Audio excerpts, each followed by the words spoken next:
Jā, sveicienu vēlreiz, ieslēdzu ierakstu. Jā, tad šodienas tēma ir sadarbība starp izglītības iestādi un psihiatru. UDHS jautājumā sarunā piedalīsies Simona Dibante, UDHS coach, bērnu psihologs, kā arī psihiatra Samanta Marija Mīsiņa un Rīgas zaļās skolas vadītāja Undīna Lūse. Labvakar visiem! Šodien mēs tiekamies, jo ir oktobris, un oktobrī ir uzmanības deficīta un hiperaktivitātes traucējumu atpazīšanas mēnesis. Tādēļ Latvijas uzmanības deficīta un hiperaktivitātes traucējumu biedrība rīko aktivitātes, sarunas ar dažādiem speciālistiem, lai vairāk izprastu jautājumus par to, kas ir UDHT, kā dažādi speciālisti var palīdzēt. Un arī šovakar es sarunāšos ar Rīgas zaļās skolas vadītāju Undīnu Lūsi, kā arī ar bērnu psihiatri Samantu Mariju Misiņu. Un savukārt es esmu Simona Dibante, bērnu psihologs, kā arī es strādāju Rīgas zaļajā skolā. Šodienas sarunas galvenais mērķis ir saprast, kā izglītības iestādes varētu sastrādāties ar psihiatriem un, jā, lai šī kopēja sadarbība būtu tāda visiem tāda atbalstoša, un mēs varētu palīdzēt arī bērnam. Tad, jā, es sākšu ar šodienas jautājumiem, kā arī vēlreiz vienkārši atgādināšu. Ja jums ir kāds jautājums, jūs droši ierakstiet to komentārā, un pēc tam arī šos jautājumus apkopos Līga, un tad arī mums uzdos, un mēs atbildēsim. Es sākšu ar šodienas šī vakara pirmo jautājumu, kas ir Samantai par to. Samanta, vai tu vari pastāstīt, kādas ir galvenās pazīmes, kas norāda uz to, ka bērnam varētu būt šīs uzmanības deficīta un hiperaktivitātes traucējuma pazīmes, kā skolotāji tās varētu pamanīt klasē? Jā, ja mēs runājam par uzmanības deficītu un hiperaktivitātes traucējumiem, tad daļēji atbilde ir noslēpta jau pašā nosaukumā, jo uzmanības deficīts un hiperaktivitātes traucējumi viņi sadalās tādos divos klasteros, kas ir uzmanības deficīts, tātad grūtības koncentrēties, grūtības koncentrēt uzmanību uz dažādiem uzdevumiem, novērst uzmanību ļoti vienkārši, un hiperaktivitāte un impulsivitāte. Tiesa gan ir tā, ka tas arī nospēlē diezgan lielu lomu dzimumu sadalījumā, sevišķi bērniem, ka vieglāk pamanām vienmēr ir tie hiperaktīvie un impulsīvie bērni, bet nedrīkst aizmirst tieši par šiem te ērtajiem, bet absolūti ar uzmanības deficītu bērniem.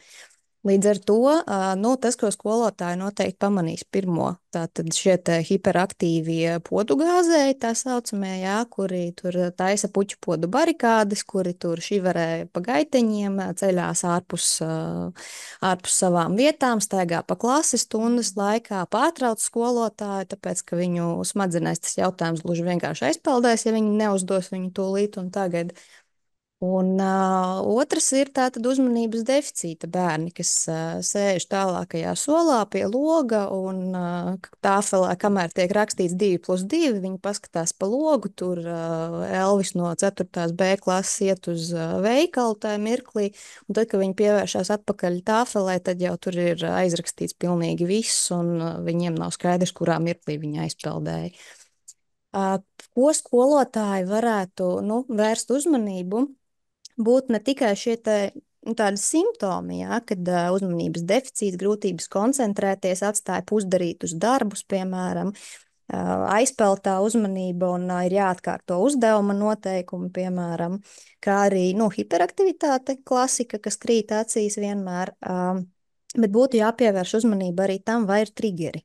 Vai šīs uzvedības kaut kas provocē, vai ir tas starpbrīžos, vai tas notiek gan starpbrīžos, gan stundās, vai tur ir kāds klases biedrs iesaistīts, vēl kaut kas, vai kāds specifisks skolotājs var būt. Jo arī uzmanības deficīts un hiperaktivitāte, viņš var nākt kopā ar, piemēram, opozicionāri izaicinošiem traucējumiem, kur izcelsies vairāk, teiksim, atsevišķi skolotāji, atsevišķas autoritātes figūras. Bet tātad triggeri, tas ir viens, un otrs skolotājiem jāpievērš uzmanība, kurās vidēs tas izpaužas. Tātad vai tas ir tikai noteiktās stundās, vai tas ir ārpus stundu aktivitātēs pulciņos tai skaitā. Skolotājiem ir jākomunicē savā starpā un, protams, ar vecākiem. Jo tā kā šie traucējumi ir pervazīvi, viņiem ir jāizpaužas vairākās vidēs. Un tas ir tas ļoti svarīgais faktors, kāpēc mēs arī ievācam šo anamnēzes stāstījumu gan no vecākiem, gan no skolotājiem, lai mēs redzētu, ka tas bērns, tajās dažādajās vidēs, kas visbiežāk ir skola un mājas, viņš uzvedas līdzīgi un ir līdzīgi šie pazīmes gan deficītā, gan hiperaktivitātei, impulsivitātei. Tās būtu tādas galvenās lietas, jo par simptomiem es domāju, ka ir daudz un pamatīgi stāstīts, ir daudz par to runājuši, bet, kā es teicu, tātad tie bērni nepalaist garām, jo ir arī tie, kas ļoti labi maskē savus simptomus, un ir tie, kas ļoti labi hiperkompensē savus simptomus, tāpēc ir ļoti svarīgi pievērst uzmanību, un arī diagnostika ir ļoti svarīga pareiza. Kas varētu būt tas, kā tieši šos ērtos bērnus var pamanīt, jo tas tā saprotam, piemēram, ja bērns ir hiperaktīvs, mēs tiešām viņu varam pamanīt. Tā kā tas ir neapšaubām, viņš iekritīs mums acīs, bet, jā, piemēram, ar tiem UDS bērniem, kas varbūt tās ir viens tas, ka viņi novēršās, ka viņi varbūt tās sēž aizmugurē, varbūt ir vēl kādas pazīmes, kam varētu pievērst uzmanību, lai saprastu, ka varbūt šim bērnam nav tā kā ar šo burtu, bet ka viņam ir šis uzmanības deficīts. Jā, tad mēs atkal atgriežamies pie tā, ka tā diferenciāla diagnoze ir ļoti, ļoti svarīga, tāpēc te arī ārstim ir jāpieslēdz, jo mēs arī varam runāt par to, ka uzmanības deficīts kā tāds var būt pie dažādām arī citām diagnozēm un citiem traucējumiem, kā trauksmes traucējumi, depresijas. Ja mājās, piemēram, nav kārtībā, ja bērns cieš no miega traucējumiem, tad, protams, tā uzmanība arī aizpeldēs. Tāpēc šeit jau kļūst bišķi sarežģītāk tas viss, jo te jau ir pieslēdzas daudz dažādas tās dimensijas. Bet tātad ērtie bērni sēž savā nodabā, ēteriskā līmenī, zīmē savā burtnīcā ķiņķēziņus, nepieslēdzās vielai, pārprasīti tiek noteikumi, un arī sekmes līdz ar to mainās, krītās, vai arī sekmes jau no sākta gala ir tādas, kādas viņas ir, un var redzēt ļoti daudz neuzmanības kļūdas, piemēram, kad bērns interesantu uzdevumu, kurš, teiksim tā, 2+2 viņš pieļaus neuzmanības kļūdu, bet tajā mirklī, kad mēs pateiksim, arbūs ir zaļš, izrēķina zemes apkārtmēru, viņš viņu izrēķinās, jo viņam kļūs interesanti tajā mirklī. Un to arī var tā piefiksēt, ka viņi šajos te uzdevumos viņi pieļauj tādas šķietami nesaprotamas kļūdas. Un tas arī var būt rādītājs, ka viņi tajā mirklī vienkārši nespēja savākties. Ja, tu minēji tādu lietu, ka kā, bērns ir jāinteresē, piemēram, ja viņš pilda to vienkāršu uzdevumu, viņš viņu kā, izpildīs ar kļūdām, bet līdz mēs viņu pagriežam citādā, tā viņš uzreiz izpildīs.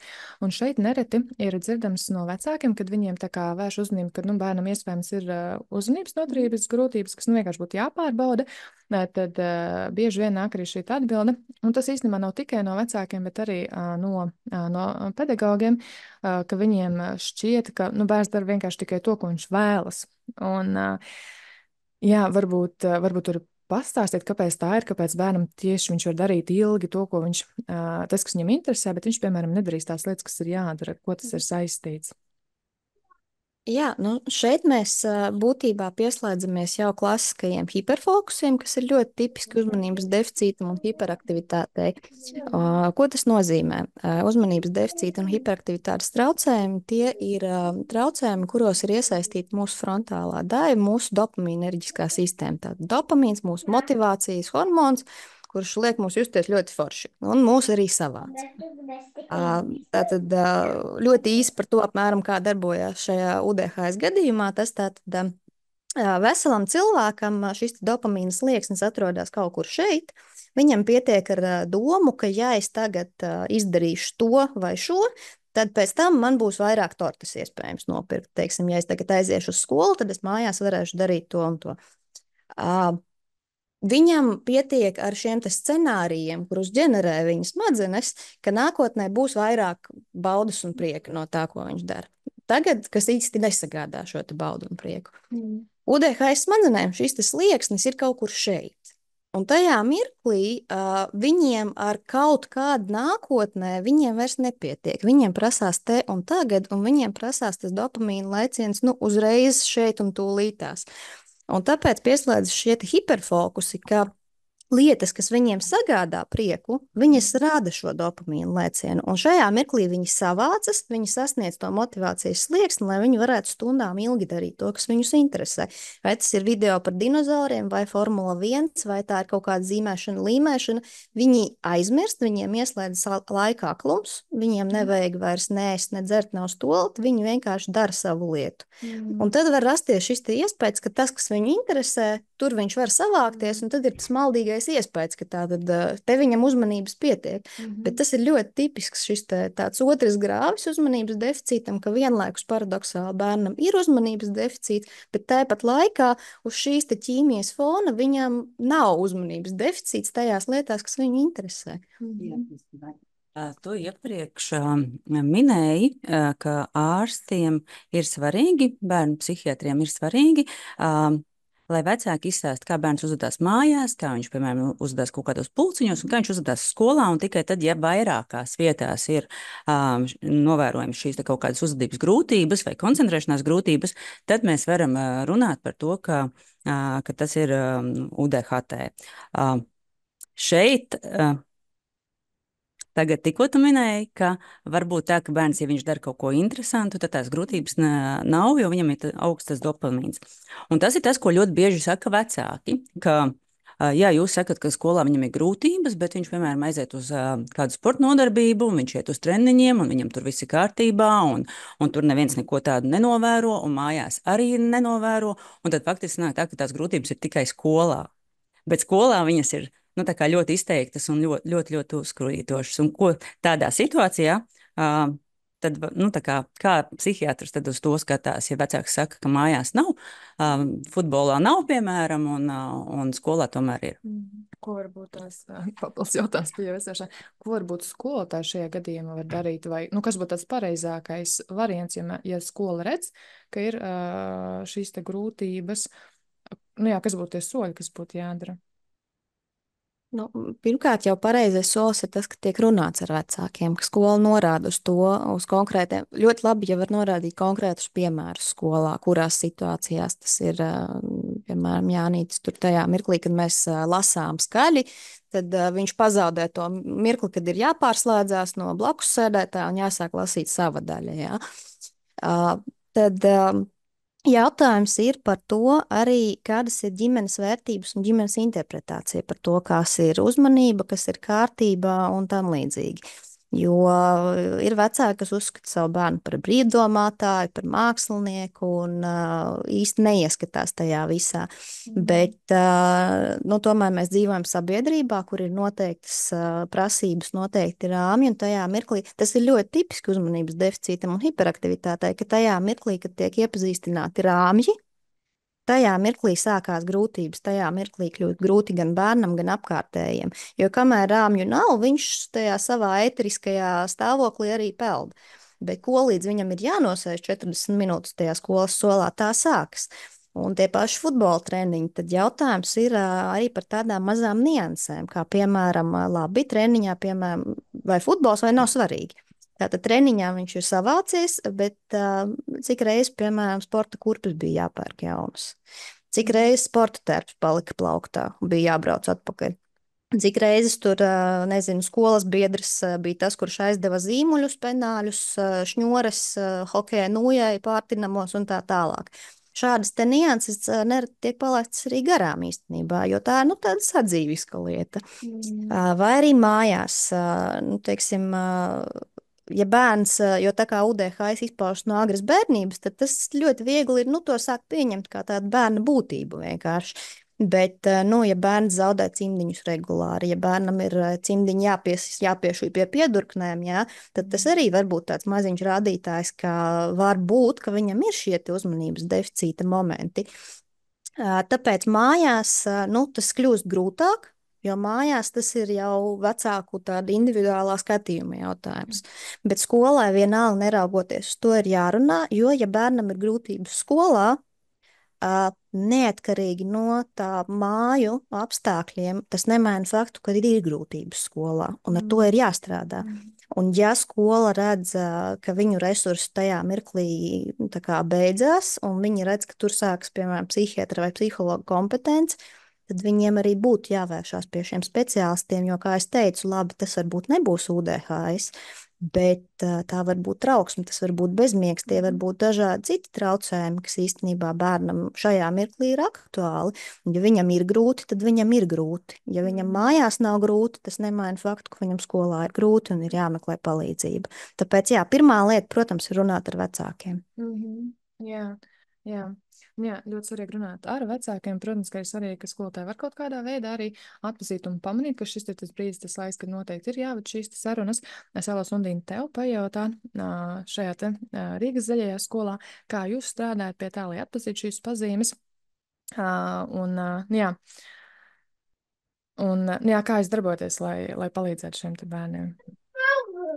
Jā, nu ir tā, ka mūsu skola vispār jau sākotnēji, tā, ka mēs viņu sākām vispār plānot un domāt par viņu, tad mēs sapratām, ka UDHS bērni būs tie bērni, kas pie mums nāks, jo UDHS bērni ir tie bērni, kuriem visbiežāk ir ļoti, ļoti grūti lielajās skolās, kurās ir lielas klases, un savukārt intelekts viņiem parasti ir tieši tik augsts, lai viņus nekad neuzņemtu spēcskolās. Un līdz ar to viņi ir tādi tā kā upuri, jo viņus nepieņem vienā vietā, nepieņem otrā vietā, un viņiem īsti nav kur likties. Jā, tad Rīgas zaļā skola ir tā skola, kur viņus pieņem tādus, kādi viņi ir, kur mēs tiešām ļoti, ļoti strādājam pie tā, lai viņiem šeit būtu labi. Un tad tas veids, kā mēs to darām, pārsvarā ir tieši pedagoģa apmācībās. Mēs no pašām pirmajām dienām esam pedagogiem piedāvājuši daudz dažādus kursus, literatūru, apmācības, gan lai atpazītu UDHS, gan arī lai zinātu tos instrumentus, kā ar šiem bērniem strādāt. Un jā, tā atšķirība starp mums un varbūt citām skolām ir tāda, ka, ja parastajā skolā no sākuma skolotājs saka, es zinu, kā ar šo bērnu tikt galā, un tad viņš septembrī mēģina, un oktobrī jau pievelk grožus un mēģina stingrāk kaut ko darīt, bet ja viņam nav pareizi tie rīki, tad visdrīzākais oktobra beigās tiek iegūta jau šī Samantas pieminētā opozicionārā uzvedība, kas nāk klāt, un tad skolotājs parasti ņem to bērnu, ved pie skolas psihologa vai sociālā pedagoga un saka, es ar viņu netieku galā, kaut ko izdari, izlabo viņu un tad atgriez viņu man klasē. Tā tas nestrādā, jo parasti UDHS bērns ir tas, kurš viens pret viens ar speciālistu, ceļš speciālists, kurš viņu pazīst, kurš zina, kā ar viņu runāt, kurš zina, kā viņu netrigerēt.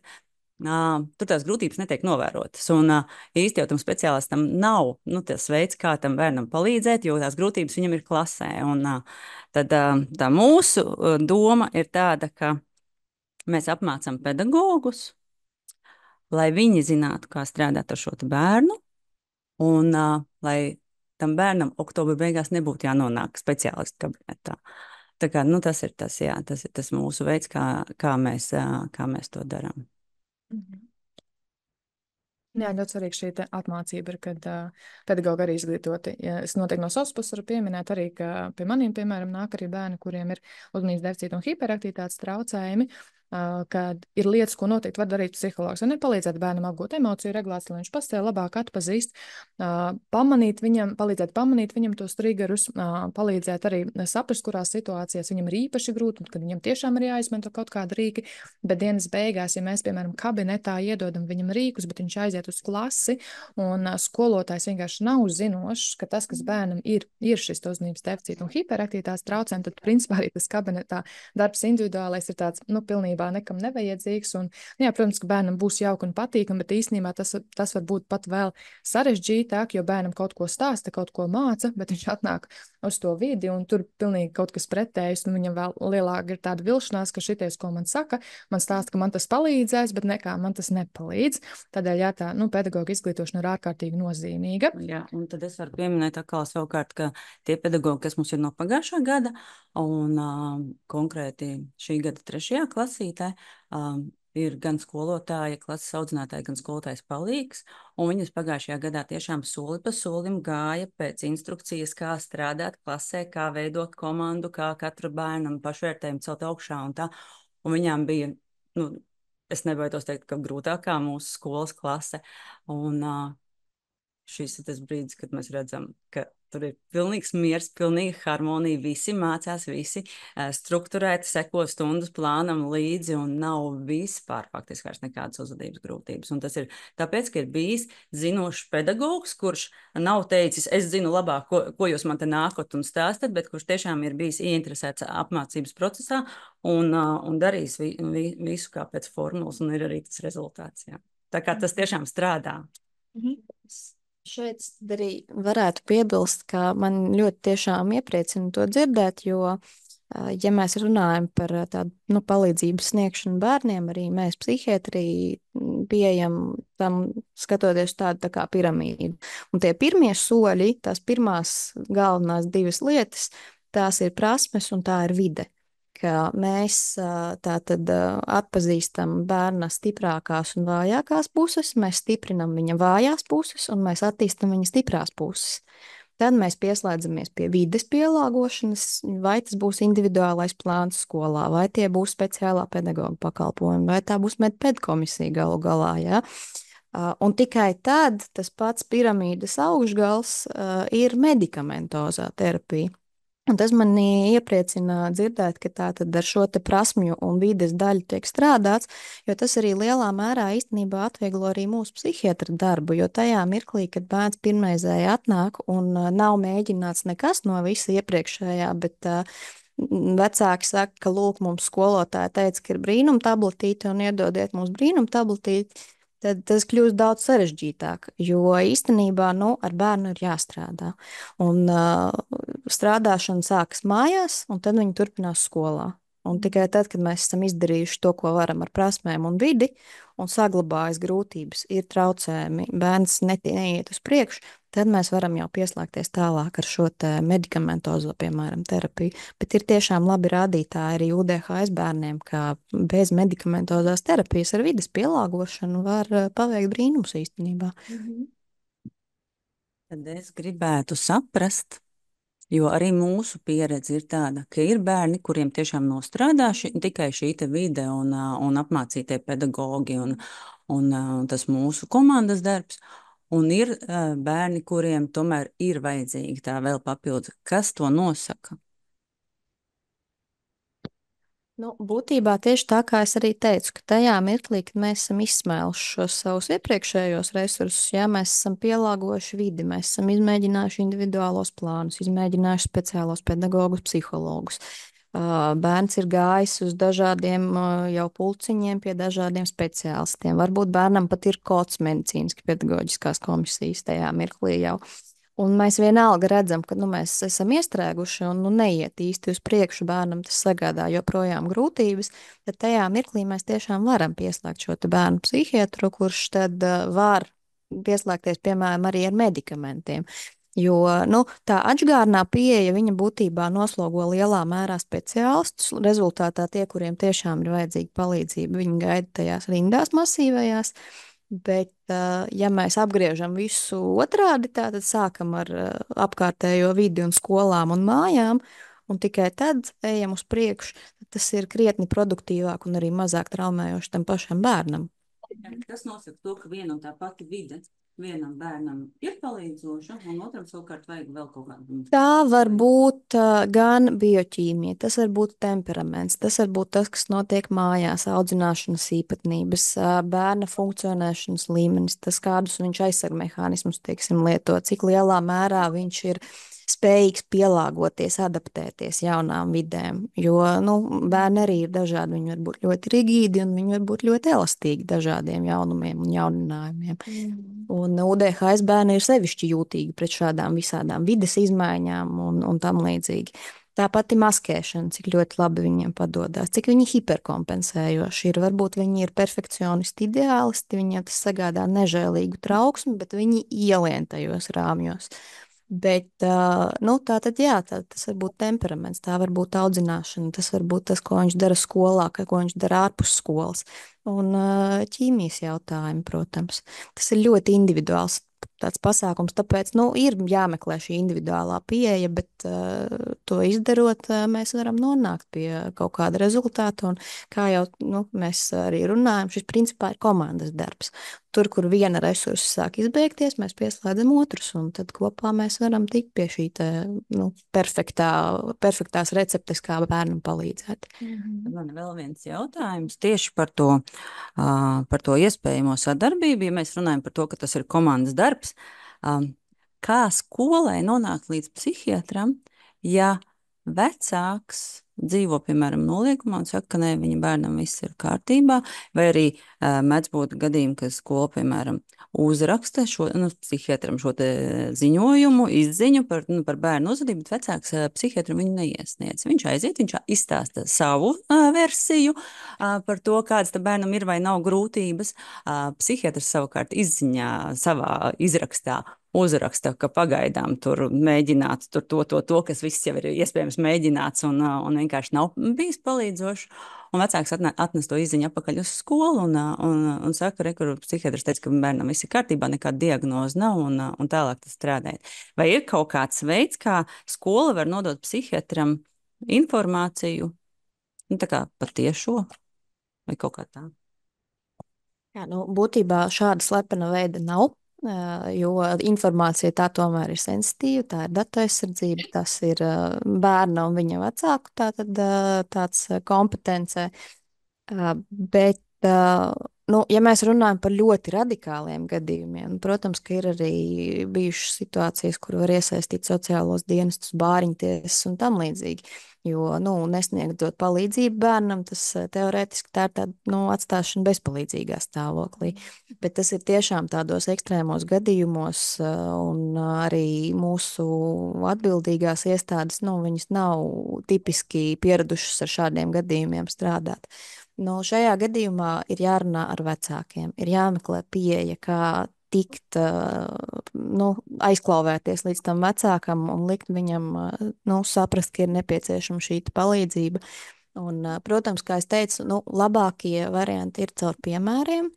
Tātad, pasniegt vecākam pirmkārt to, ka bērnam ir stiprās puses tādas un tādas un tādas, un viņi nereti ir ļoti talantīgi, viņi improvizē fantastiski, viņiem ir iztēle fantastiska.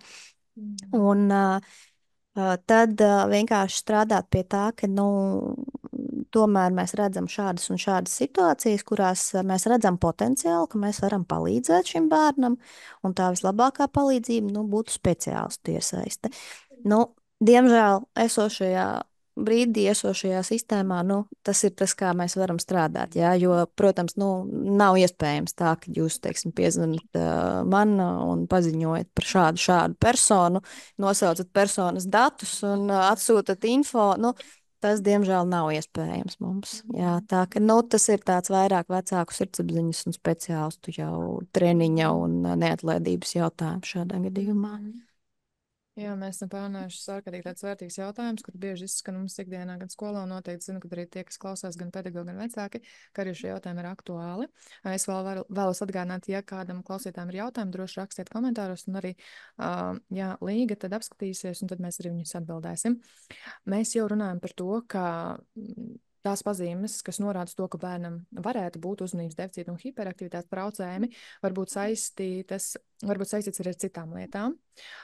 Jā, un tāpēc arī ir ārkārtīgi svarīgi tiešām, ka tomēr ir arī tas speciālists iesaistīts, lai tomēr apstiprinātu, ir vai nav.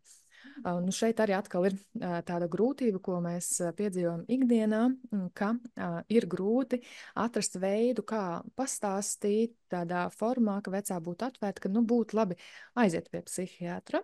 Varbūt tu vari pastāstīt, kā vispār notiek šī vizīte pie psihiatra. Es domāju, ka gan tie, kas šobrīd klausās, gan arī, kas pēc tam ierakstā klausīsies, būs šis jautājums tāds ļoti nozīmīgs, jo arī man ikdienā jautā, kas tur notiek. Tā arī nav mana kompetence, mums katram ir sava kompetence, un varbūt var kaut kā tā iedvesmojošāk pastāstīt, kas notiek un kāpēc tas ir tik nozīmīgi, ka tomēr, ja šis pazīmes parādās, tomēr būtu vērts aiziet pie bērnu psihiatra. Jā, jāņem vērā, tātad bērnu psihiatrs, tas ir veselības aprūpes profesionāls. Tas ir cilvēks, kurš ir pabeidzis medicīnas fakultāti, kurš ir mācījies kopā ar ķirurgiem būtībā, ortopēdiem, iekšķīgo slimību, gastroenterologiem un tā tālāk. Un tad vienkārši izvēlējies savu specialitāti kā bērnu psihiatriju. Bet bāzē mēs visi esam ārsti un tā vizīte arī lielā mērā notiek tā kā pie ārsta, kad tā tad atnāk uz psihiatra kabinetu. Vizīte parasti gan ir ilgāka nekā ir ierasts, pie citiem ārstiem.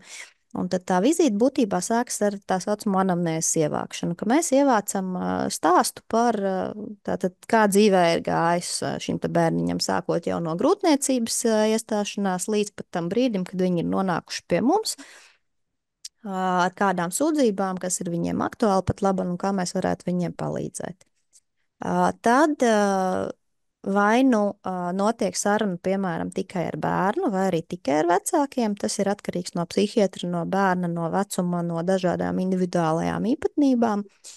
Un psihiatrs šīs te vizītes laikā var izmantot arī dažādus instrumentus. Ar instrumentiem es domāju tātad dažādus testus, piemēram, kas var būt, lai noteiktu trauksmes līmenī, depresijas rādītājus un arī šos te pašus uzmanības deficīta hiperaktivitātes rādītājus.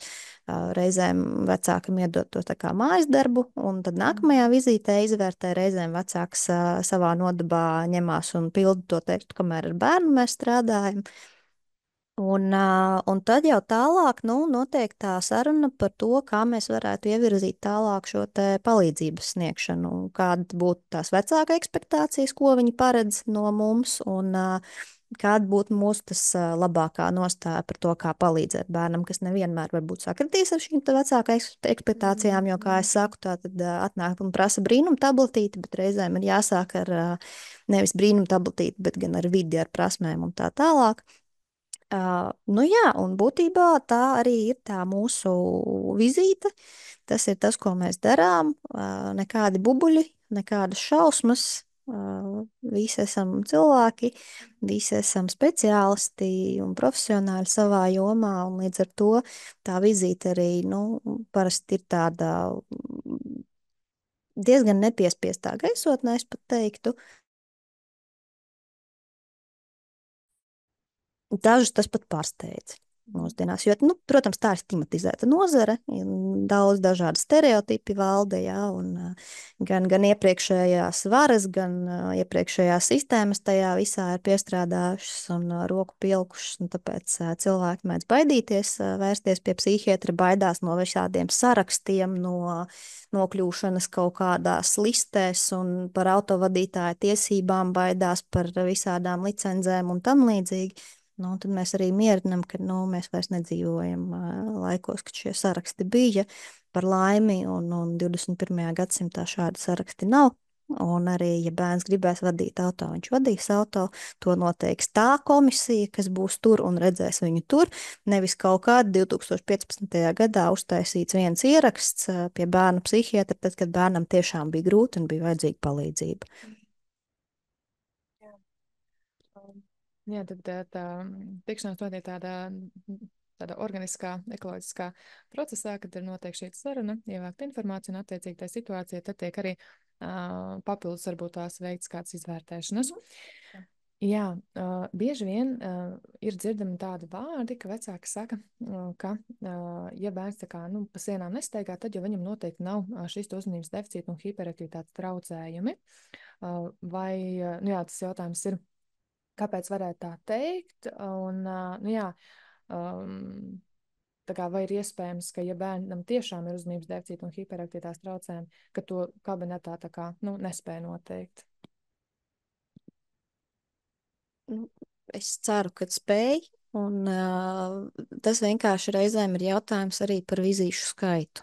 Kā es minēju, reizēm ir tā, ka tās pat ne reizēm, bet tas ir tipiski, ka šo te UDHS aptauju mēs dodam uz mājām, tāpēc, ka skolotāju daļa arī ir vajadzīga, un to vienā dienā tā nevar noorganizēt. Tātad tas ir jautājums par to, cik reizes bērnu mēs esam redzējuši, kādu anamnēzi mēs esam ievākuši, un tad tas ir ļoti lielā mērā arī jautājums par visām šīm te bērnu iepriekšējām pieredzēm. Jo, kā mēs jau runājām, tātad trauksme var maskēt, depresija var maskēt, bet tāpat laikā, paradoxālā kārtā reizēm ir jāskatās, kura ir vista un kura ir ola, jo tajā pašā laikā bērns, kuram ir UDHS, bet kurš ļoti izmisīgi cenšas to maskēt un hiperkompensēt, viņam var parādīties trauksmes simptomātika, izdegšanas simptomātika, depresijas simptomātika, jo viņam ir grūti iekļauties šajos rāmjos, kurus viņam norāda. Viņam ir varbūt vairāk prasa resursus nekā citiem bērniem, lai gan bērns ir izcilnieks, bērns ir ērtais bērns, viņš ir medaļnieks, bet tāpat laikā no viņa tas prasa milzīgus resursus. Un tā tad vizītes, pielietotie instrumenti lielā mērā arī to nosaka. Un, protams, arī, kā pieminēja, ka Undīna par to, ka vecāki reizē nepastāst līdz galam, neatnes visus dokumentus, jo, protams, ka var izlaist ļoti svarīgas detaļas, bet ielīst iekšā mēs, diemžēl, nevaram.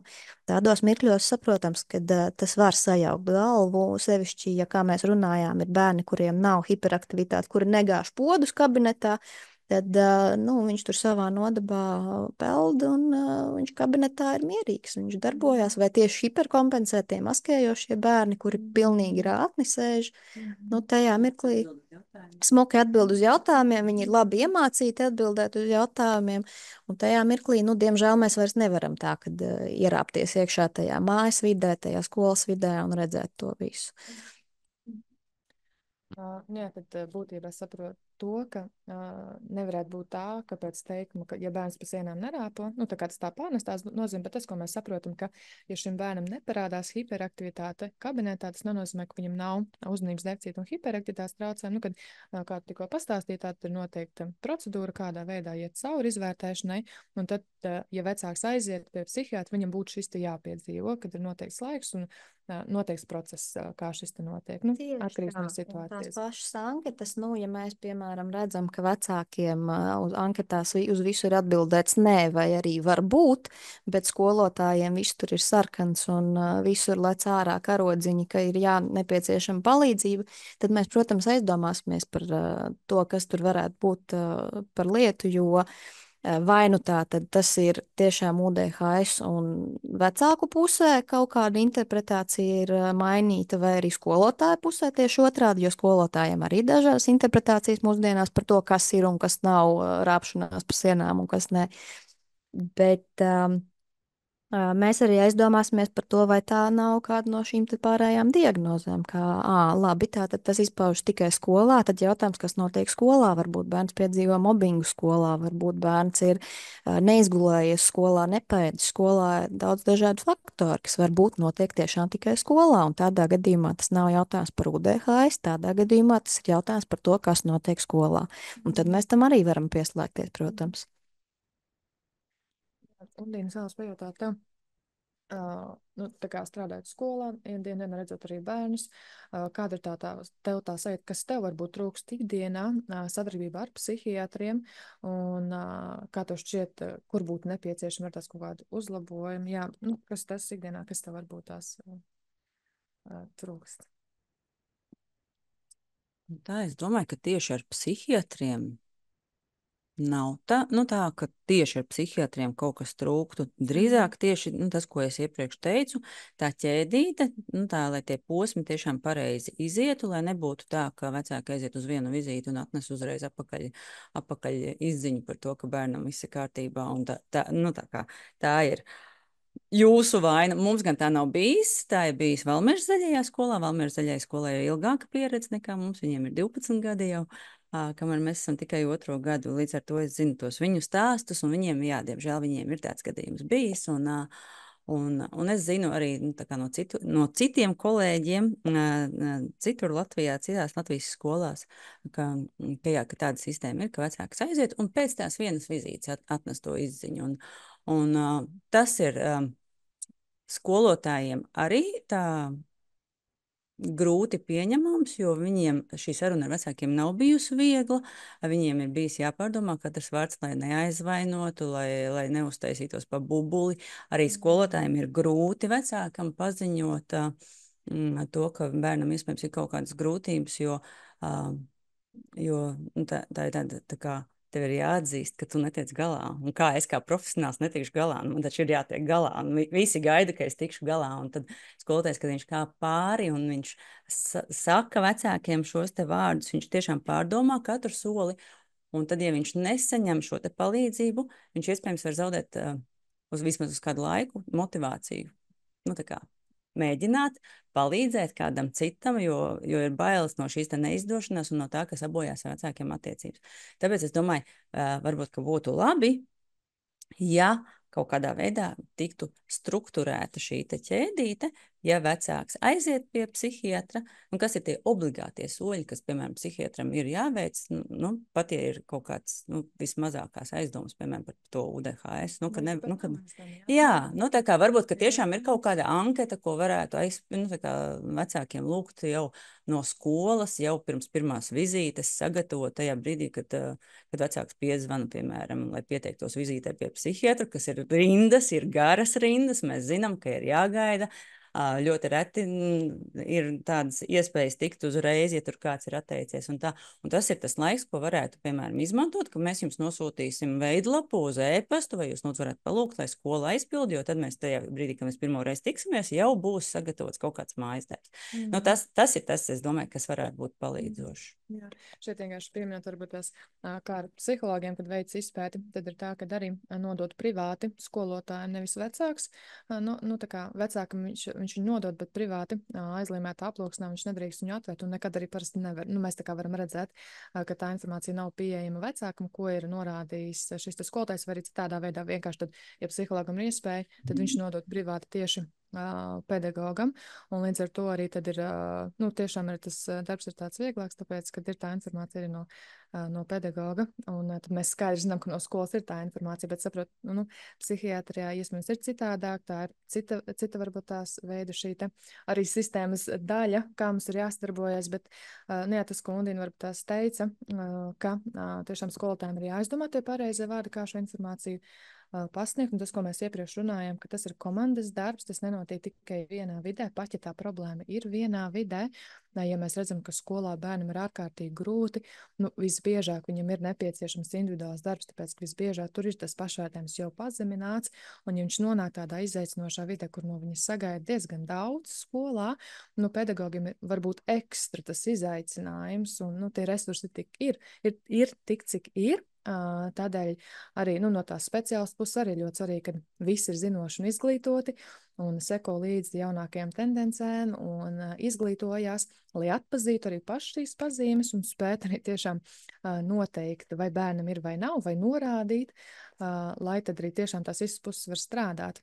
Jā, ja citādāk, tad tiešām skolotājiem var, nolaisties rokas un veidoties tā bezspēcība, jo vecāks ir bijis pie speciālista. Viņš tiešām atnes dokumentu, un es noteikti savu privātu praksi varu teikt par savu privātu praksi, ka es ļoti bieži šo redzu, ka ir reāls dokuments, bet tad, kad mēs teicam, protams, ka pēc tam jāatnāk un veic šo izpēti, jo vecākam šķiet, kaut kas nav riktīgi, kā tā var būt. Un tad arī taisa šo padziļināto izpēti, un tad tur parādās, ka tomēr tās pazīmes ir norādes to, un tad atkal ir jāiet. Un tā. Jā, tā tāda problēma, kur iespējams ir jāskatās, kā viņu varētu sakārtot, jo dienas beigās tomēr, ja mēs atbalstam bērnu, kuram ir uzmanības deficīti un hiperaktivitātes traucējumi, mēs atbalstam pilnīgi visus, gan vecākus, gan pedagogus, gan citus bērnus, gan kopumā arī sabiedrību, jo šie bērni ir ļoti veiktspējīgi, bet ir nepieciešams šis te atbalsts. Jā, es tā baigi aizrunājos no savas puses. Varbūt jums ir kaut kas, ko pieminēt, kamēr es izlasu, kas ir tie jautājumi, ko es vēl vēlētos uzdot. Man šķiet, ka mēs jau tik ārkārtīgi daudz tādas vērtīgas lietas pārunājām. Gan par to procesu, kā notiek varbūt šī izvērtēšana, gan arī tas, kā skolotāji var pamanīt arī tad, kad viņi ikdienā strādā, kā atpazīt.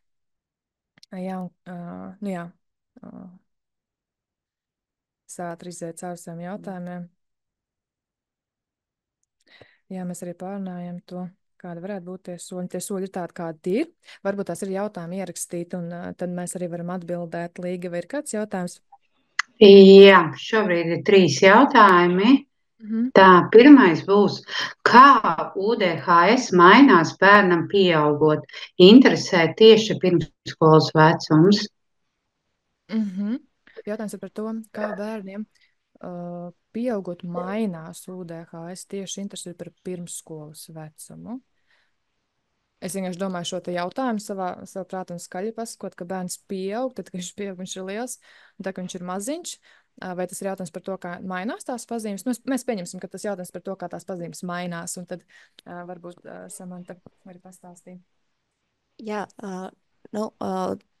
ir pētījumi, kas norāda uz to, ka ir arī pieaugušie ar UDHS, respektīvi bērns ar UDHS izaug par pieaugušo ar UDHS, jo tas ir tās neirālās attīstības tips, tas ir formāts, kā vadiņi ir saspraust mūsu smadzenēs, un tas ir katram individuāli.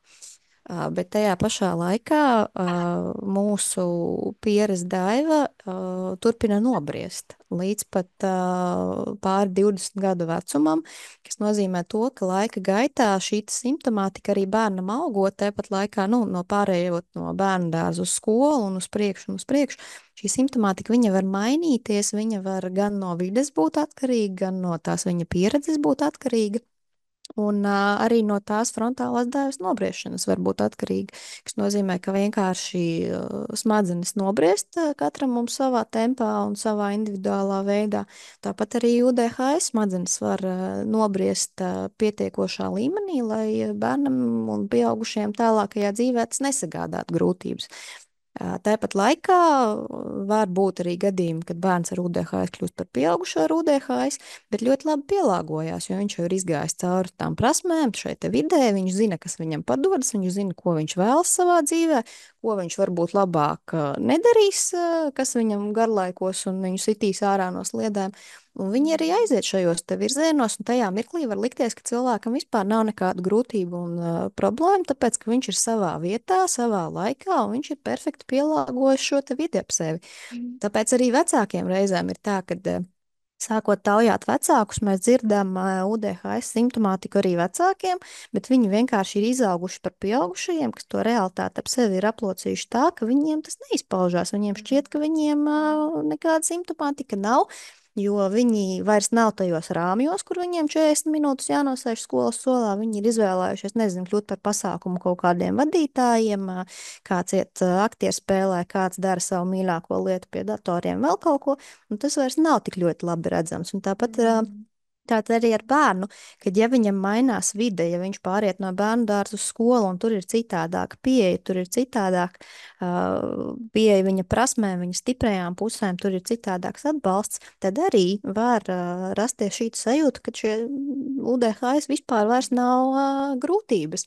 Jo, ja tā paņem to, tad teiksim, vēsturiski pirms modernās skolas sistēmas un tam līdzīgi, ja, tad UDHS par tādu izteiktāku problēmu un par traucējumiem kļuva tajā mirklī, kad mēs ieviesām moderno skolu sistēmu, kad mums izveidojās konkrēts rāmis.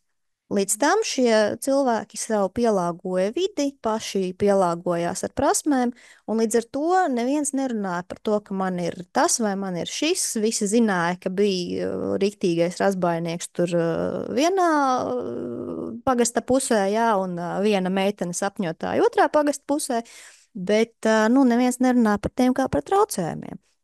Un tā arī ir, kad ja bērnam šī vide ir pielāgota, prasmes tiek attīstītas, pirmkārt var rasties iespējas, ka vispār nekāda grūtība nav, jo bērns pats īsti nejūt. Tas ir formāts, kā viņa smadzenes funkcionē. Viņam sāk rasties grūtības, ka viņš saprot, ka viņš nav tā kā visi pārējie. Un tajā mirklī rodas pašvērtējumi, jautājumi, depresijas, trauksmes un tam līdzīgi, kad viņš izmisīgi mēģina atrast to savu vietu pasaulē. Un tā tad, es ceru, ka es atbildēju uz jautājumu, var mainīties gan tāpēc, ka nobriest smadzeņu struktūras izmainās, gan arī var mainīties uz tā fona, ka vide izmainās. Un ja vide ir labvēlīga, tad var arī rasties šī ļoti foršā sajūta un foršais iznākums, kur bērns ir savā vietā.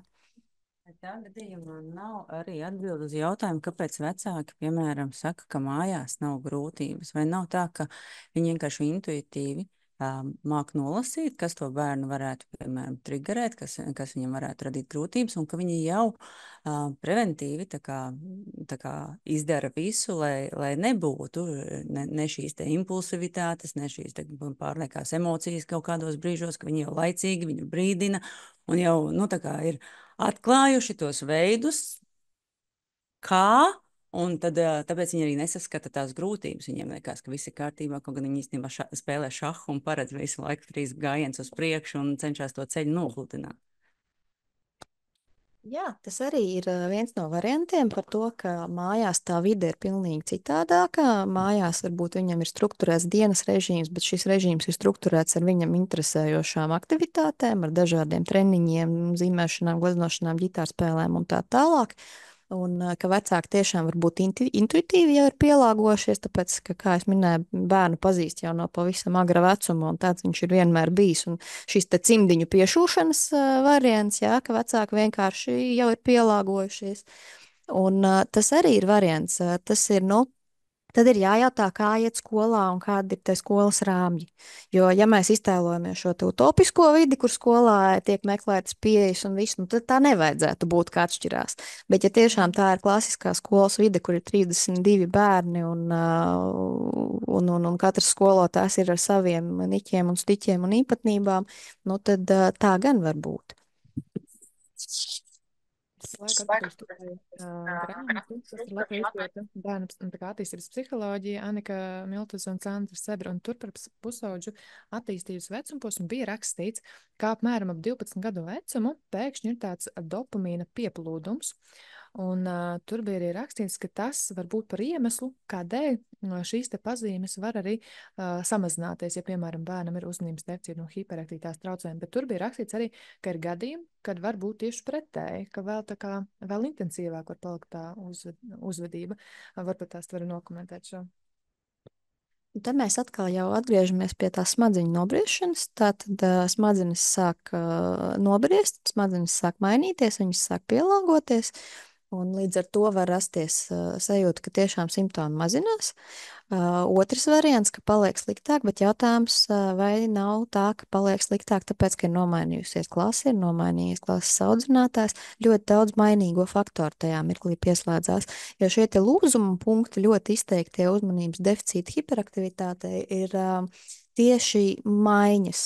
Vides maiņas, pabeidza sākuma skolu, pārgāja uz pamatskolu, pabeidza 9. klasi, pārgāja uz kādu citu skolu, sāka ģimnāziju, sāka studēt, nomainīja darba vietu. Šie te ir tie lūzuma punkti, un tad jautājums, 12 gadi pats par sevi ir tāds lūzuma punkts bērnu nobriešanā, tas ir tas mirklis, kad sākas tādi ļoti izteikti sevis meklējumi, savas vietas meklējumi sabiedrībā, separācijas no vecākiem.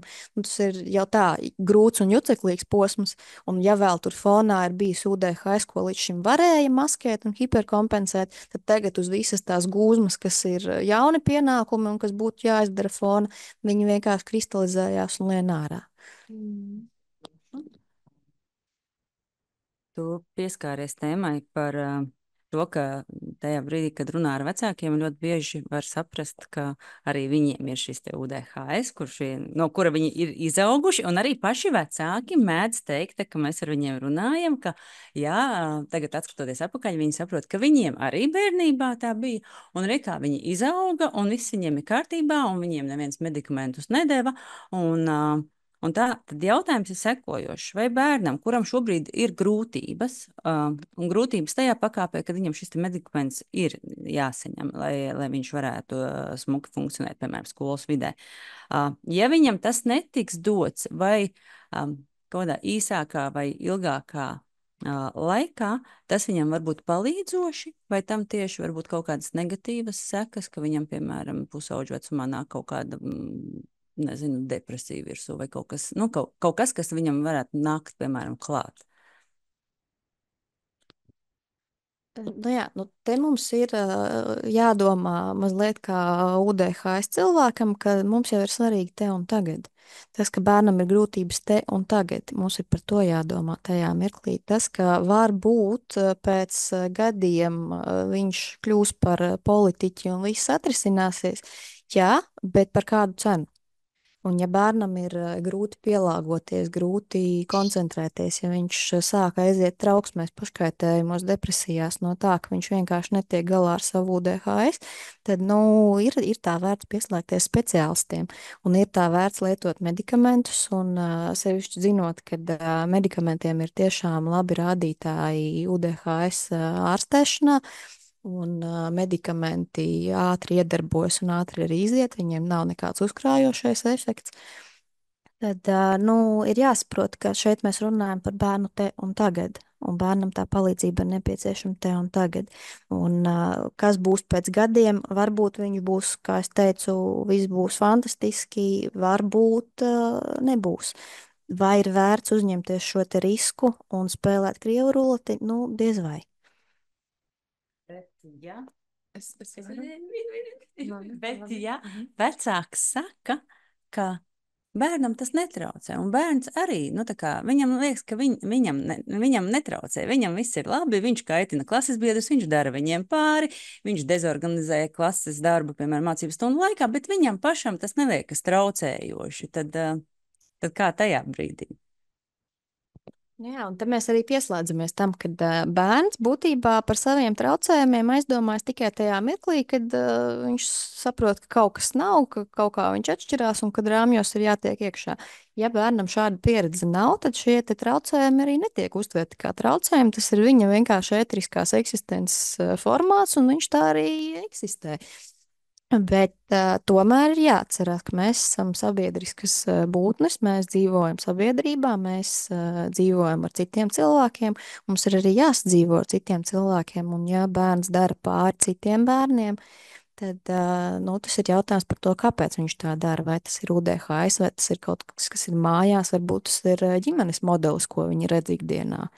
Un tas ir tas, kāpēc viņi šādi izturās. Tas vienalga nemaina faktu, ka ir jārok un ir jāmeklē, jo mēs varam runāt, tad, ja mēs runājam par sekām, šīs sekas var būt attiecināmas uz tādu sevi, kad kā viņš jūtās, kā bērnam iet, bet tāpat laikā šīs sekas var būt sociālas, tās var būt klases vidē, tās var būt sekas ar nepatikšanas ar likumu, piemēram, policijas iesaistas. Un, ja, piemēram, bērns traucē citiem un mobbings ir tāds, ka tur tiek iesaistīta policija, tad vecākiem būtu jāatzīst, ka kaut kāda palīdzība ir nepieciešama tajā mirklī. Mēs nedaudz ieminējāmies par medikamentiem, un tomēr ir retas reizes, kad tiešām tie medikamenti būtu nepieciešami, jo tomēr bērnam arī ir ļoti svarīgi izjust to, ka viņam sanāk lietas, un reizēm var būt tā, ka pat visas metodas, kuras izmanto, tik un tā bērns neiegūst to sajūtu, ka sanāk, un pat tur bērnam var veidoties arī tas pretējs, ka viņš redz, ka viņš cenšas, bet neizdodas. Un tad ir tās situācijas, ka tomēr ir jāizvērtē, ka tomēr šie medikamenti būtu nepieciešami. Un arī šis ir tāds, ar tādiem aizspriedumiem par to, ka medikamenti ir narkotikas. Pirms šos stāstus man noteikti būtu jāsaka, mēs, tā kā ir ārkārtīgi svarīgi tiešām tie pirmie soļi, ka mēs bērnu atbalstam visos citos veidos, bet nedaudz tā kā par medikamentiem pārnājot, tad jā, ir aizspriedumi par to, ka medikamenti kā bērnus sazāļo, un tad viņi paliek atkarīgi un tam līdzīgi. Jā, varbūt tu vari kaut ko par šo nokomentēt tajās tiešām akūtajās situācijās, kad tomēr varbūt būtu jāizvērtē šis jautājums. Jā, par medikamentiem runājot, protams, kā ņemot vērā, ka psihiatrija pati par sevi ir šī mazliet tāda maģiskā un aizspriedumiem nogurdinātā, diemžēl, nozare, tad bieži vien arī vecāki mēģina veikt paši savus izmeklēšanas un ierakstot Googlē metilfenidātu, viņiem izlec visādas briesmu lietas, uz kā viņi balstoties arī nāk pie speciālistiem un stāsta, kā tā var būt. Es dodu savam bērnam tur stimulantus un tam līdzīgi, un kāds vecāks esmu un tam līdzīgi. Bet, tajā mirklī mums ir pirmkārt jādomā atkal te un tagad, kas bērnam palīdz, viņam ir vieglāk, viņam ir labi. Un tas ir arī tāds psiholoģiskais fenomens, kad viņi rok, viņi meklē un viņi arī atrod kaut ko, lai tā kā veicinātu šo te savu pretnostāju pret medikamentiem un tam līdzīgi. Bet tajā pat laikā, ja mēs runājam piemēram par sāpēm, ja cilvēkam ļoti, ļoti sāp galva, kāja, izraksta, piemēram, ultrakodu. Tur ir kodeīns. Kas ir kodeīns? Tas ir opiāts. Tātad, ja mēs iemestu Google ātru searchu, mēs arī ieraudzītu briesmu lietas, un tad mēs varētu arī saķert galvu un mocīties pārdomās par to, ak, nē, kas esmu par vecāku, savam bērnam, piemēram, dodu opiātus. Bet vecāki to nedara, tāpēc, ka tas noņem sāpes. Tas ir tas, ko ķirurgs ir izrakstījis, kas ir efektīvs uzreiz. Un, principā, līdzīgu nostāju vajadzētu arī pret mūsu šiem te preparātiem izveidot, jo tas ir tieši tāpat, tas strādā uzreiz. Tas, ka viņi ir stimulantu grupas, ļoti viegls skaidrojums, tādu, ko es minēju par dopamīnu slieksni, kurš standartā ir šeit, bērnam ar UDHS ir tur. Metilfenidāts, paradoxāli šķiet, bērns ir ūdenzāle, un mēs vēl viņam iedodam stimulantu kā tā, bet ņemot vērā, ka viņa slieksnis ir šeit, mēs ar stimulantu šo te slieksni dabūjam. Mēs iedodam viņam šo dopamīnu lēcienu, tad, kad viņš dara lietas, kas viņam nav interesantas. Tad, kad viņš dara lietas, kas viņam ir interesantas, viņam šo lēcienu vispār nevajag. Viņam pats no sevis viņš ir. Bet tad, kad viņam jāsēž skolas solā, mēs viņam iedodam medikamentu, viņš sasniedz vajadzīgo slieksni, viņš savācas, un tad, tā kā šie medikamenti, kā es teicu, ātri sāk darbību, ātri iziet ārā un bez uzkrāšanās efekta ir, tad pēcpusdienā viņš jau atgriežas savā ūdenzāles formātā, var iet uz treniņiem un visu pārējo, kur viņam pat viņš vairs nav vajadzīgs, jo tas ir viņam jau aktuāli, interesanti un tā tālāk. Nu tā. Jā. Mēs esam daudz ļoti vērtīgi pārnājuši, vērtīgas tēmas pārnājušas. Mēs jau esam tādu labu laiciņu, stundu. Es pajautāšu Līgai, lai pastāsta man, kas vēl bija par jautājumiem. Jā, šeit ir vēl jautājumi, ieviruši daudz. Ko darīt, ja priekšmetu skolotāji ir pasīvi? Izprast šo jautājumu par UDHS, jo lielā skolā, lielās klasēs tam īsti pat nav laika, jo vienā klasē ir arī citi bērni ar citiem traucējumiem. Jā, es saprotu, ka ir ienākuši daudz jautājumu. Mēs droši vien atbildēsim varbūt vēl kādus 2, lai mēs varam šodien nopaļoties, un tad mēs skatīsimies, vai ir iespēja varbūt pēc tam caur Latvijas UDHS biedrību atbildēt viņus varbūt rakstiskā formā, kā ierakstu šajā te Facebook lapā, tādēļ noteikti piesakojot šai lapai. Jā, jo vakars nāk, un mums arī pamazām ir jānoslēdz šī saruna. Es saprotu, ka šī tēma ir ārkārtīgi vērtīga. Es skaļi pateikšu to jautājumu, tāpēc, kad ir mikrofons un Undīna un Samanta nedzird šo te jautājumu. Jautājums ir klasisks un tiešām bieži sastopams, ko darīt situācijā, kad pedagogs ir pasīvs un šādai te lielā klasē, kur ir daudz bērnu, šim bērnam nepievērš uzmanību un nesniedz šos atbalsta pasākumus, kas ir nepieciešami. Pasīvs. Vajadzētu darīt visu, lai pedagogs vairs nav pasīvs, lai pedagogs izprot, kas ir UDHS, jo tajā brīdī, kad pedagogs izpratīs, kas ir UDHS, kā ar to strādāt, tad šie te rīki, šie te instrumenti, šīs te metodes, kā strādāt ar UDHS bērnu, ir palīdzošas visiem bērniem. Un nebūs tas, ka ir jāpalīdz vienam konkrētam bērnam, un ko tad pārējie 29 darīs, vai no 34 ir un 26 nav, jo tās metodes, tie veidi, kā mēs pasniedzam informāciju, kā mēs plānojam darbu, kā mēs bērniem izstāstam, kas šodien būs, kā mēs taisam kaut kādas interaktīvas pauzes, tas netiek darīts tikai UDHS bērnam. Tas ir palīdzoši visiem bērniem būs interesantāka stunda, un visi ies mājās ar daudz labāk apgūtām zināšanām. Tā kā šis tajā neiztur kritiku, ka es nevaru pievērst UDHS bērnam uzmanību, jo klasē ir citi bērni. Visiem bērniem vienādi var pievērst uzmanību, vienkārši tad, ja klasē ir tas UDHS bērns, tad ar tām metodēm, kas strādā viņam, jo viņas strādās arī visiem pārējiem. Būtībā tā arī bija tāda pirmā doma, kas man ienāca prātā, ka tajā mirklī ir jāstrādā ar to pedagogu. Ja viņš ir pasīvs, tad viņam ir jāpārstāj būt pasīvam, jo es saprotu, tas ir jautājums par cilvēku resursiem, par izdegšanām un arī par pedagogu šiem te resursiem iekšējiem. Bet tomēr 30 bērnu klase, ja nekas netiks ar to darīts, tā problēma vienkārši samilzīs līdz pat brīdim, kad jau tiks rekomendēta speciālā programma, cita skola un tam līdzīgi. Bet Tieši tā, bet tā kā Undīna teica, šie te līdzekļi, kurus izmantot var darbā ar bērnu ar UDHS, ir strādājoši arī ar visiem citiem bērniem. Tā būtībā tas nav kaut kas tāds kodola fizika, jā, raķešu zinātne, ko individuāli viņam jāpielāgo. Tas ir kaut kas tāds, kas strādās visiem, jo smadzeņu ķīmija tomēr dopamīns ir arī visiem. Un tas, ka viņiem pasniedz vielu citādākā formātā, varbūt interesantākā, varbūt ar kaut kādiem piemēriem, atgādēm un tam līdzīgi, nu, tas ir palīdzoši visiem. Un tas arī ir jautājums par mūsu pedagogiem kā tādiem, par pedagogu izglītību, par atbalstu viņiem un, nu, lai viņiem ir šī te motivācija un vēlēšanās to visu darīt. Jā, var pieminēt vēl vienu lietu, iedvesmojot pedagogus, kas es ceru, ka arī ir pievienojušies un klausās, kā šos te rīkus izmantojot, jūs faktiski padarīsiet sev vieglāku dzīvi, un jūs iesiet mājās ar daudz vieglāku sajūtu, un jūsu tā diena būs bijusi daudz vienkāršāka un mazāk negatīvām emocijām pilna, jo tajā brīdī, kad jūs vadīsiet klasi, un klase tā kā sekos jums būs daudz vieglāk pašiem strādāt. Jā, kad es vadu kursus arī pedagogiem par uzmanības deficītu un hiperaktivitātes traucējumiem, tad es arī parasti saku tādu teikumu, kad jūs strādājat grupā, jūs nekad nestrādājat individuāli. Tas vienkārši nav iespējams.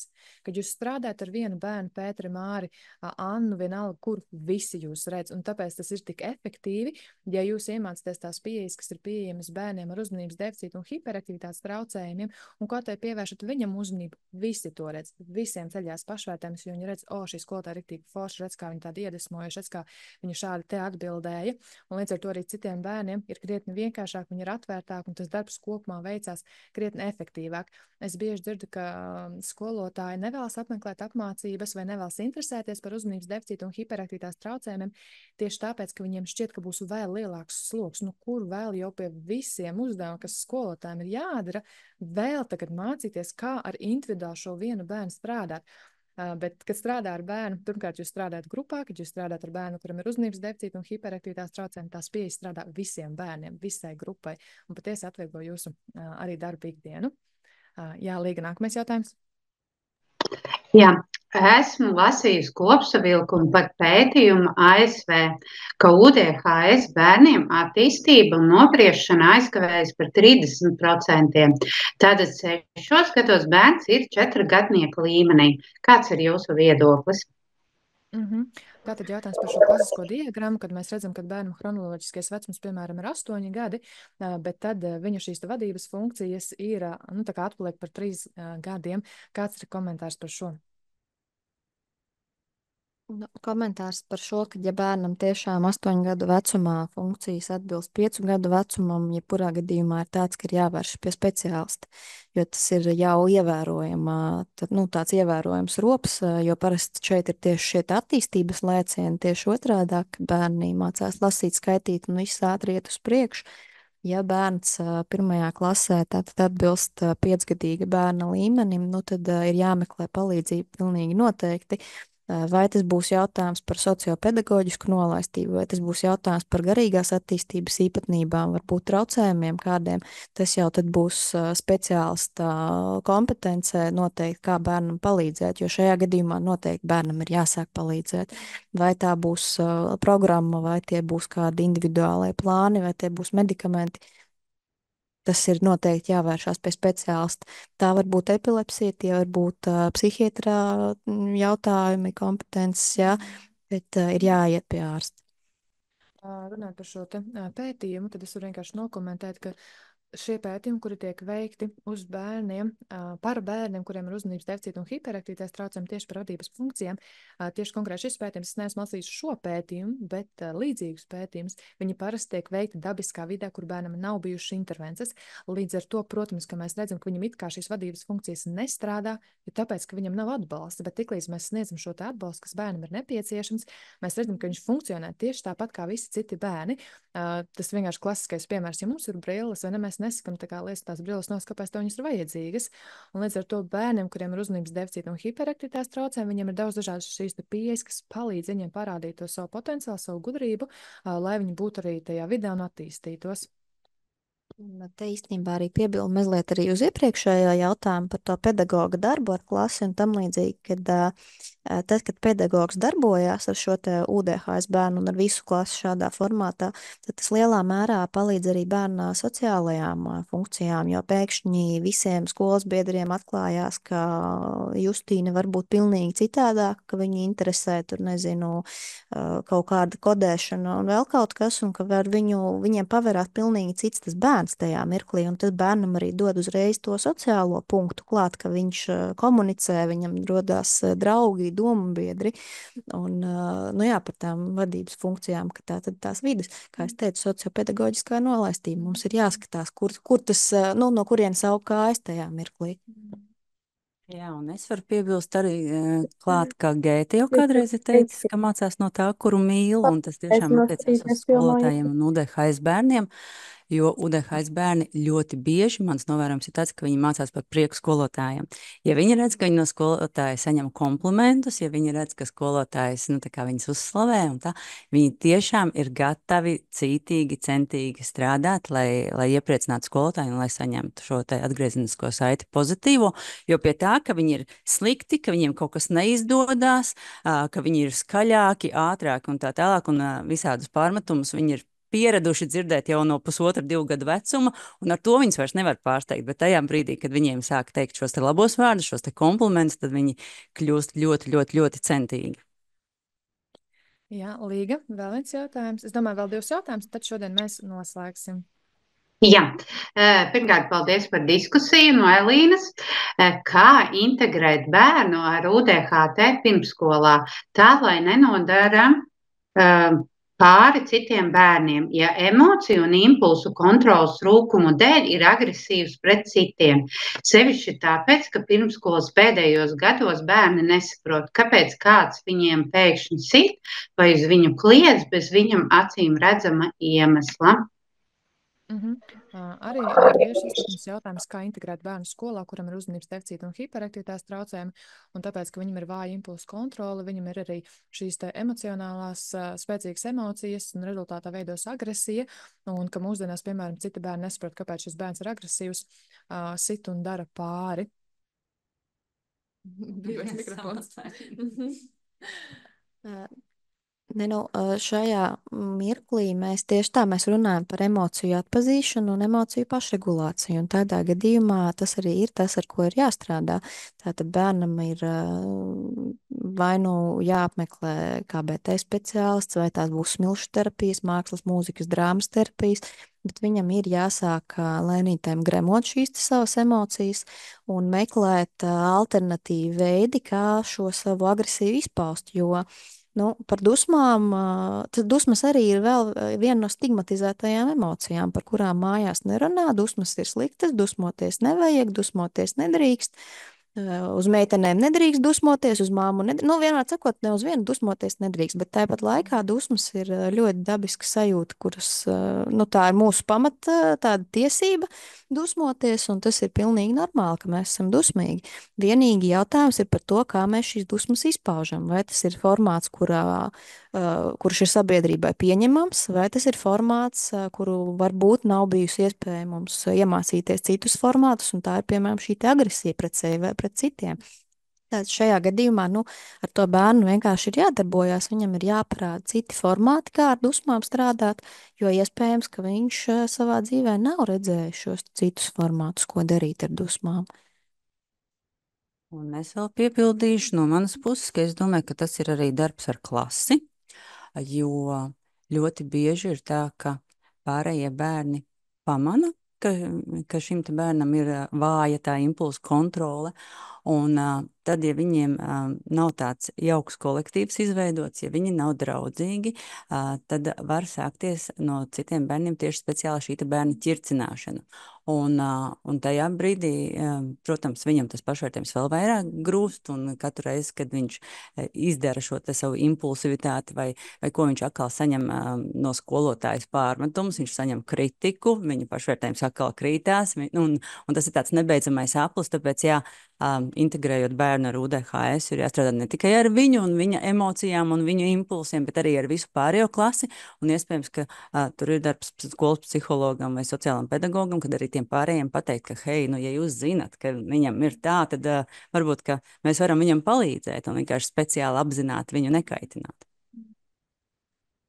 Ātri papildināšu, ka es pilnīgi absolūti piekrītu, jo tas ir īstenībā ļoti klasisks scenārijs arī mūsu praksē, ka tā tad pret bērnu tiek vērsts mobbings, viņam tas krājas, viņš aiziet pie skolotājas, skolotāja nepievērš uzmanību, tāpēc, ka bērns ir ar UDHS un viņš jau tā ir, nu tā, tas baltais zvirbulis un arī grēkāzis visur, un līdz ar to podu gāzē neviens neņem par pilnu, viņš aiziet pie vecākiem, kas pasaka, neņem galvā, bet tas ir, nu tas nav tik vienkārši neņemt galvā, tas nav sevišķi 10-gadīgam, teiksim, bērnam, jā, viņš nevar neņemt galvā, un tad viņam tas krājās, un kādā mirklī viņš nolemj, ņemt lietas savās rokās un iziet šī agresija masīvā, vai tas ir kautiņš, vai tā ir kaut kāda situācija, un tas paradoks ir tāds, ka tajā mirklī pie manis jau atved to, kurš ir devis pretī, nevis tos, kas par viņu ir ņirgājušies ļoti ilgi un sistemātiski. Un tad tam bērnam nereti, tas jau ir tāds vēl vairāk, būtībā viņi pie manis jau atved ar tādu opozicionāru nostāju un to iedragāto sajūtu, kad viņu atkal soda par to, ka viņš beidzot uzņēmās šo te taisnību. UDHS bērniem ir ļoti spēcīga taisnības izjūta. Un tas ir tāds ļoti trausls brīdis, kad atved šo pacientu, ja, un ka ar viņu ir jāveido no sākuma atkal šī komunikācija, jo viņš jau ir ieradies kā ezis tieši tāpēc, ka būtībā pieaugušie viņu ir pievīluši. Skolotāji nav piegriezuši tam uzmanību, vecāki nav piegriezuši uzmanību, un tad, kad viņš beidzot saņēmās, un 10-gadīga bērna acīs tas ir viens no tādiem top formātiem, kā tikt galā ar problēmām, tad atkal viņu soda un atkal viņš ir tas, kurš nonāk. Tāpēc ir ļoti, ļoti svarīgi tiešām strādāt ar klasi, atrast pareizās pieejas visiem un ar šo te mobbingu arī tikt galā. Jā, papildinot jau pie šīm te vērtīgiem atbildēm, tad ir jāintegrē bērns, kuram ir uzmanības deficīta un hiperaktivitātes traucējumi, bet ar agresiju ir jāstrādā. Jā, mēs varētu turpināt šo sarunu ļoti ilgi, man viņa liekas ļoti vērtīga. Jā, tomēr, jā, es jautāšu pēdējo jautājumu, un tad šodien mēs šo mūsu diskusiju arī noslēgsim. Līga. Diena pagāja. Vai bija laba?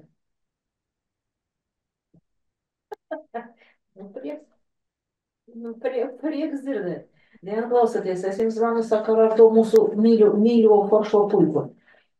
Es nezinu, es izdomāju tādu plānu, varbūt mums divotā aiziet pie Logotas parunāt par tām lamu vārdiem. Man šķiet, ka šobrīd kāds tas, kas runā, nav paredzēts mums šobrīd. Jā, Splašņikom. Viņš uz bērniem vienkārši Neesmu droši, vai Līga vari lūdzu? Kaut kas ar kaut ko. Līga.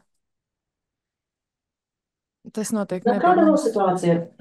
Septembrī nebija tāda. Un šitā izteiktā lamāšanās nedēļas 2, kā sākās. Septembrī vispār nebija.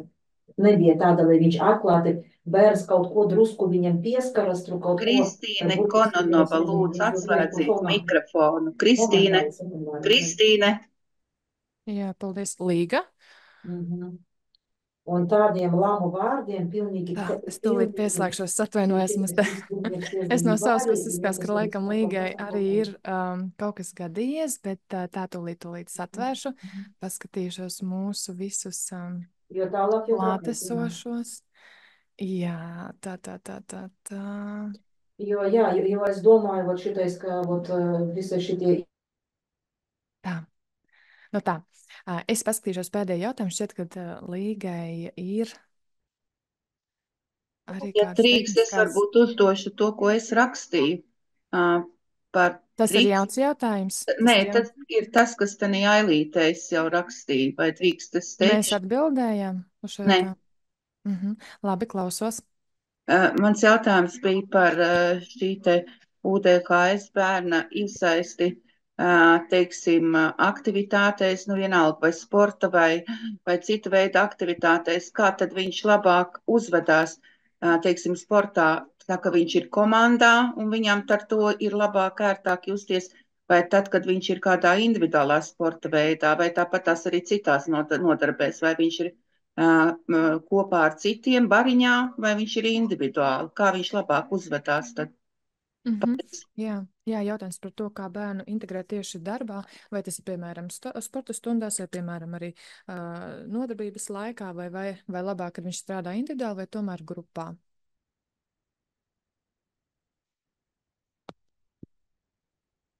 Ļoti individuāli. Ļoti individuāli.